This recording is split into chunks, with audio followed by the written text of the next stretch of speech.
All right. Welcome back, everybody. We are so excited to have you back for episode 3 in our series. This webcast, remember, is all focused on realizing the value of generative AI through organization transformation. We've talked about a general overview of that in our last episode. We talked about how to assess your workforce to understand where the impact is going to be inside your organization.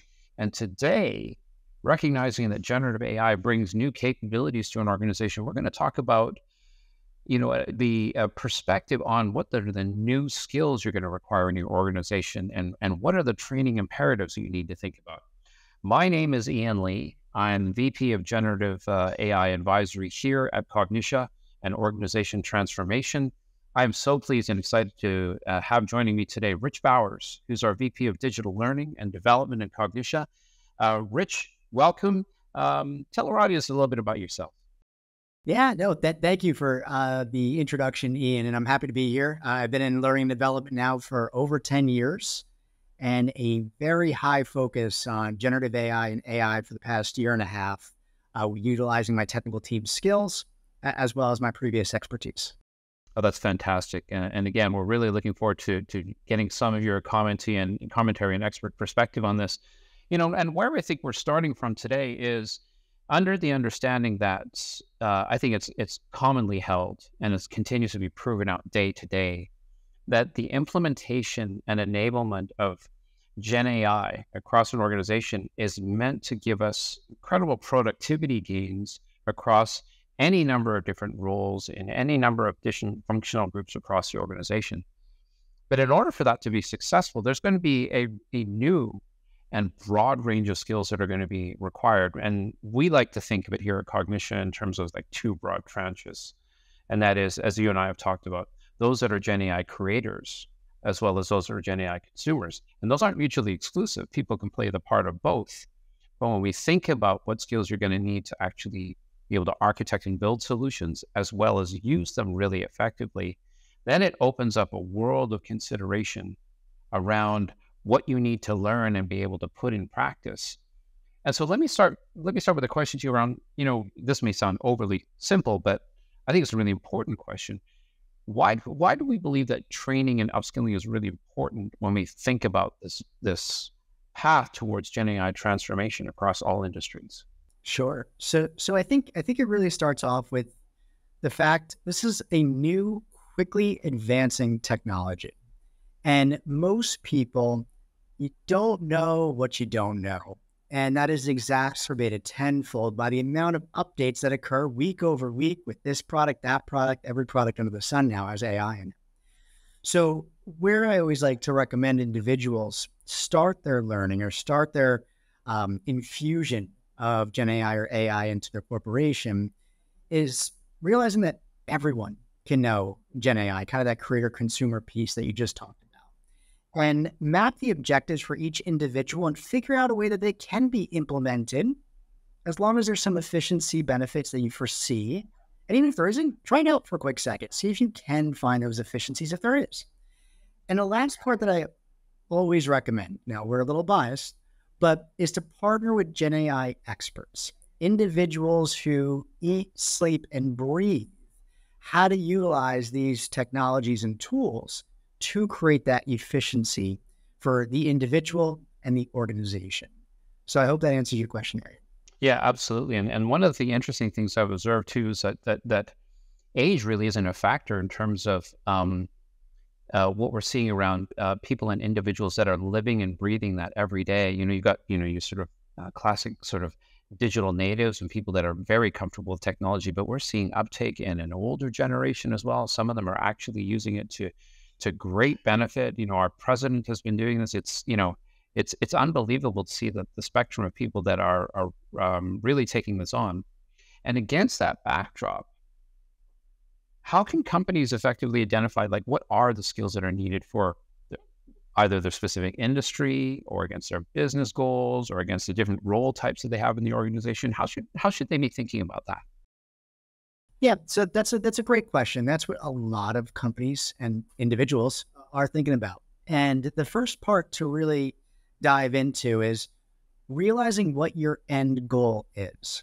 What we've seen at the moment is a lot of companies just throw Gen AI at individuals with long-term plans. Now, look, you want to throw them at your teammates to figure out how you can build efficiency, but give some directive, give some objective, give some actions, and realize that maybe not every section at the moment has Gen AI beneficial capabilities in terms of the use. Now, a lot of them do, and it's maybe working at a more micro level at times with the individuals or the small teams, as opposed to a corporate-wide umbrella push utilizing this tool or that. And as I kind of mentioned before, bring in people who've done this already. It's still somewhat in the infancy stage of mass adoption, right? So, but bring individuals who have done these digital transformations, who have seen what type of challenges can occur. It's interesting that you said, Ian, as well, the different experience levels of people adopting this. We've actually seen that the more experienced, the more tenured in individuals' careers they are, they dive even more readily into the use of AI. I think they see the benefit of, hey, look, I can be more efficient. I can get my work done quicker.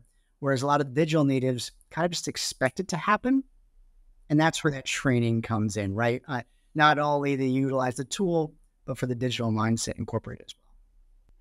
And, once you've identified what those skills are, across those different parameters, whether it's relevant to your industry, the specific business that you're in, and against the different resource types and roles you have in an organization, what would you say to our audience in terms of some of the best practices for actually structuring a training program on tools, especially those that have, as you've talked about, like a different level of either experience or even technical expertise? Yeah, this is my favorite question because this one we get every single time is going back to that creator and consumer, the different level of experience. How are they digesting it? Here's what we recommend is build a foundational level training that anybody can go and join and get a baseline comprehension of AI and Gen AI. So we're talking definitions, we're talking sandbox, kind of hand-holding sessions of how to utilize, say, ChatGPT or Gemini or Anthropic's Claude, whatever your corporation uses. And then make sure that you're building a next level type of training. And those would be for the more engineer-based individuals, technical engineers, or even just the more curious folks who could take their, kind of set understanding or baseline understanding of Gen AI and take it to the next level, the advanced piece. I think that the biggest mistake that a lot of individuals make is they dive right into Gen AI without knowing the foundational basics. What does this mean? How do I overcome hallucinations? Things like that. So as an organization, we always recommend at least offering a foundational level training and then getting to those more advanced ones for those technical folks. It sounds to me like you need to understand not only what are the capabilities of the tools as they exist today, but what are their limitations as well. Is that right? That's spot on. Yeah. One of our favorite trainings that we do is actually collaboration with Gen AI. And that is, you're so spot on. It is, what can it do or what can it not do? If you look at all the advertisements or the constant LinkedIn posts, Gen AI is going to take over everybody's jobs. The real fact is it's not where we're at, and it's best if the worker or the employee learns how to collaborate in tandem with those limitations and partner together to get to those end results. And that's kind of the best outcome that you could look for. The other thing I think about too, and because I'm not the fastest learner, and what that makes me think about too is all the training in the world is and having that available to you is one thing, but actually being able to retain that knowledge and put it into practice is, if you're like me, I tend to be busy. I tend to multitask all the time. I've got a million things going on. I find that if I don't actually apply that right away, I lose that knowledge really quickly. And so what are some of the best ways that companies can think about ensuring that there's uptake of that knowledge for their learners?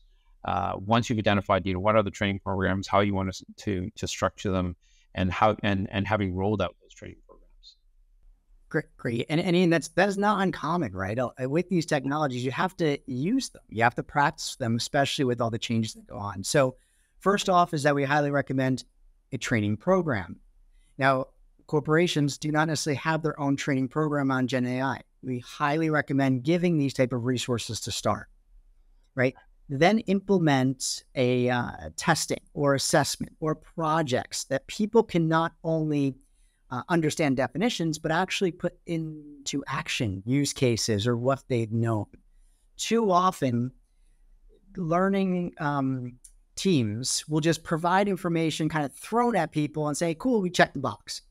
You have to provide exercises or use cases that the learners can practice on. Just as you mentioned, if I just listen to definitions, I'll know it for a day or two, and then I'm going to forget it. But if I'm constantly doing practices or getting assessments on it, or really thinking in meetings, managers, leaders ask, how can Gen AI be used for certain projects? If that is a constant reinforcement, that's how it will stick. The other piece too is to maybe create a Gen AI committee in your organization, a committee that's responsible and dedicated to bringing this awareness consistently and highlighting also the learning experiences that are occurring. Mhm. So you made me think of something else, not just on a community level, but what's your view on, um, I guess what I would call them are communities of practice, where people can do knowledge share and share, tips and tricks and things that they've discovered along the way. Yeah, I love it. Because there's so much. There's absolutely so much that's occurring. If you take a week or two's break, sometimes you're talking about a difference between 3.5 GPT and then 4, and then okay, what's next? Yeah, it's always good because that way people could tackle the different tools that are coming out. For instance, Snowflake's Arctic that was just released. How does that compare to a ChatGPT? Guess what? There's some more customization niche benefits to Snowflake Arctic as opposed to OpenAI's. And the best way you're going to find that is through a community like that. What we do for our team over here is we actually have community portals where we'll share updates and discuss about those enhancements and how we can utilize them. And that happens on a regular basis. So I think it's a phenomenal idea, Ian. Yeah, well, that's great.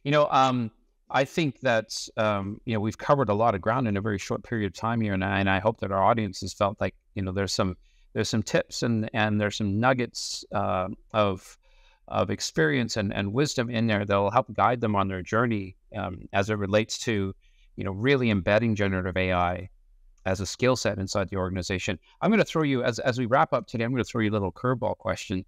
What are some of your favorite Gen AI tools today? Yeah. So I actually like ChatGPT's GPT customization model, where you can work and create your own GPT. The reason why I like it is I like to build a lot of different content and lecture outlines. And so I customize it specifically for best responses, results, and personality to how I like to have my training outlines built. So that's one of my absolute favorites right off the bat. I am looking forward a lot to digging into Microsoft's Copilot with the email, where they run through the email and they'll give you a summary of each. That is also something that I think a lot of us can relate to, looking forward to. So those are my top two right now, Ian. It feels like this is just going to become, just a matter of practice, of business as usual, as we start to incorporate these tools into our personal and our professional lives. Exactly. It's going to be the new Excel, but more advanced and faster. Yeah, that's it kind of blows the mind to think about it. So this was fantastic, Rich. Thank you so much for joining us today. To our audience, again, we hope that you take away, some tips and tricks here, some thought-provoking ideas that can assist you on your journey. This has been episode 3 in our 5-part webinar series. What we've got coming up next for you is a focus on the all-important change management aspects as you bring this capability into your organization. As we like to say, technology is easy when you think about it in terms of wrapping your head around what it can and cannot do. It's the people sometimes that are hard. And so we're going to focus on that. And we're going to have some very special guests from our team to talk to you about that. And until then, thank you so much for joining us today. We'll look forward to seeing you next time.